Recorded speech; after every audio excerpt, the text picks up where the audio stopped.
कटक जिला तिगिरिया रे बन्या विभीषिका चाष जमी रे पानी नष्ट होईची एकर एकर फसल। तिगिरिया ब्लॉक रो 5टी पंचायत रो लोक बन्या रे प्रभावित होईचंती। चाष जमी रे आंठुए उचर पानी जमी रहिची, पची सढ़ी नष्ट हेलाणी धान ओ परिबा चाष। एने आठगड़रू अधिक सूचना देउछंती हमर प्रतिनिधि स्वराज पंडा। राज्य में चली तुहा को तुहा लगाण लघुचाप जनित वर्षा फल एवं सृष्टि होईची बन्या परिस्थिति। थरे नुहे दुई दुई थर सृष्टि होईची बन्या परिस्थिति। मु वर्तमान अच्छी कटक जिला तिगिरिया ब्लॉक हाटमाल पंचायत रे जेतु बन्या पानी आसवा फल तिगिरिया अंचल हेक्टर हेक्टर चाष जमी पनीपरिया फसल नष्ट होईची। साधारण लोक मैंने प्रभावित होईछंती। यातायात विच्छिन्न होईची।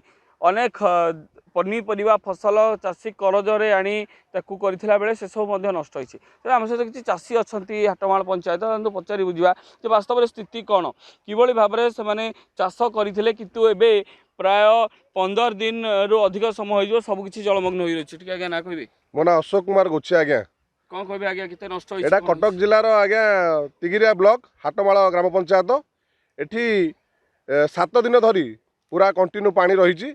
बर्तमान ये जनजीवन पूरा अस्तव्यस्त हो गला।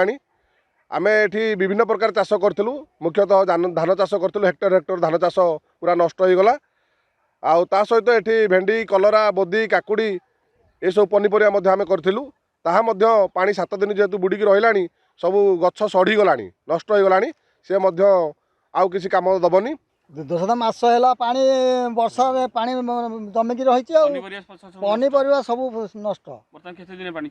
पानी एमती किए कह केते दिन छाड़ 15 दिन जाऊँ मसे जाऊँ आमर तो खालुआ अंचल आगुरी देखीचु। तो ये चलित वर्ष दुर्दशा दुई दुई थर किभली एबे वर्ष 2 वर्ष है किसी नथिला ए वर्ष होईची। आउ जने चासी असरी ना कहबे भगवान बड़ कहबे जो बड़ी बन्या दुर्दशा आईची। आज्ञा लोन आनिक फसल कर सब बुद्धि काकुड़ी जह्नी सब गला धान कियारी कर सब गला लोन के सुझीव करूँ आप साहाଯ୍य टे कले आम के उपकृत हबू।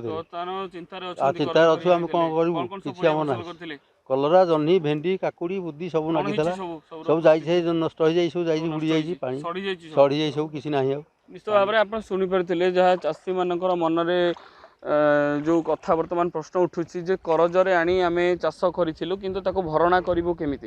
निश्चिंत पानी छाड़ा को समय लगे जेहेतु जलस्तर द्रुत गति वृद्धि पाउछि। एपटे हीराकुद आहुरी 22टी गेट खोली पुणी मानकर दुर्दशा वृद्धि पाइबा भली आशंका देखा जाउछि। तो देखिए बाकी रहा सरकार केते दूर एसबू कार्य को समाधान करने तिगिरिया ब्लॉक 100 हेक्टर चाष जमी जो भली भाव में प्रभावित होईची और जो साधारण लोक मैंने प्रभावित होती कौन कौन सबू सुव्यवस्था करुँच।